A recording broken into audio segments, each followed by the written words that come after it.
Ready start. Bihar के मुख्यमंत्री नीतीश कुमार ने जिस तरह इस पर अपनी अप्रसन्नता व्यक्त की कि INDIA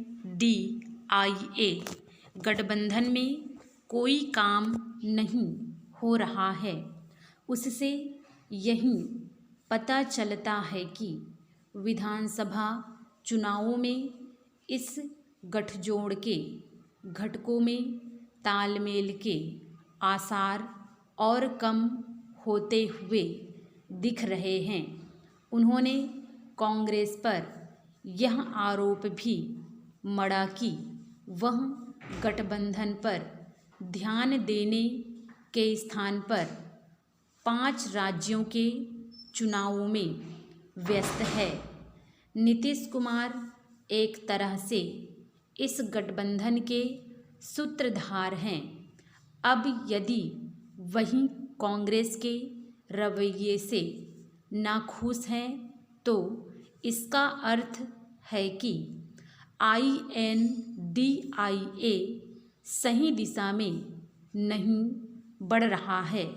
नीतीश कुमार पहले ऐसे नेता नहीं जिन्होंने INDIA के मुख्य घटक कांग्रेस के रुख रवैये को लेकर निराशा या नाराजगी जताई हो। इसके पहले जम्मू कश्मीर के पूर्व मुख्यमंत्री उमर अब्दुल्ला भी यह कह चुके हैं कि गठबंधन में सब कुछ ठीक नहीं। वह मध्य प्रदेश में सीटों के तालमेल को लेकर समाजवादी पार्टी और कांग्रेस के बीच तनातनी को लेकर अपनी प्रतिक्रिया व्यक्त कर रहे थे। ज्ञात हो कि सभी नेता अखिलेश यादव मध्य प्रदेश में अपने लिए कुछ सीटें चाह रहे थे, लेकिन जब कांग्रेस ने उन्हें कोई महत्व नहीं दिया तो उन्होंने कई सीटों पर अपने प्रत्याशियों को चुनाव मैदान में उतार दिया और कांग्रेस को खरी खोटी भी सुनाई। इसके बाद उन्होंने यह भी स्पष्ट कर दिया कि यदि आगामी लोकसभा चुनाव में गठबंधन हुआ तो सपा उत्तर प्रदेश में 65 और नहीं हुआ तो सभी 80 सीटों पर चुनाव लड़ेगी। समस्या केवल यही नहीं कि अखिलेश यादव और नीतीश कुमार कांग्रेस के रवैये से नाखुश हैं। राष्ट्रवादी कांग्रेस पार्टी के प्रमुख शरद पवार भी यह कह चुके हैं कि 5 राज्यों के विधानसभा चुनावों को लेकर INDIA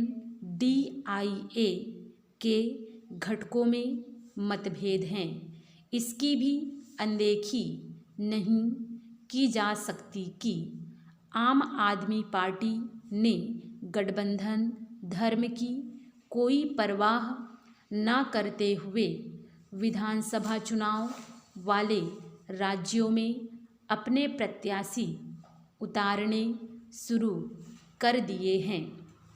इस सब से यदि कोई संकेत मिल रहा है तो यही कि कांग्रेस 5 राज्यों के विधानसभा चुनाव INDIA के घटकों से मिलकर नहीं लड़ना चाहती।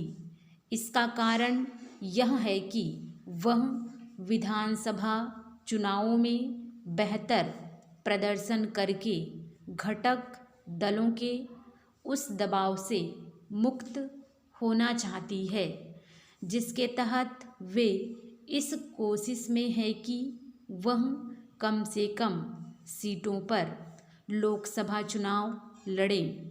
साफ है कि कांग्रेस और INDIA DIA के अन्य घटक अपनी अपनी राजनीतिक जमीन छोड़ने को तैयार नहीं।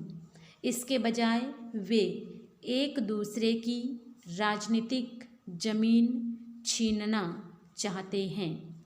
इसके चलते यदि लोकसभा चुनावों में भी INDIA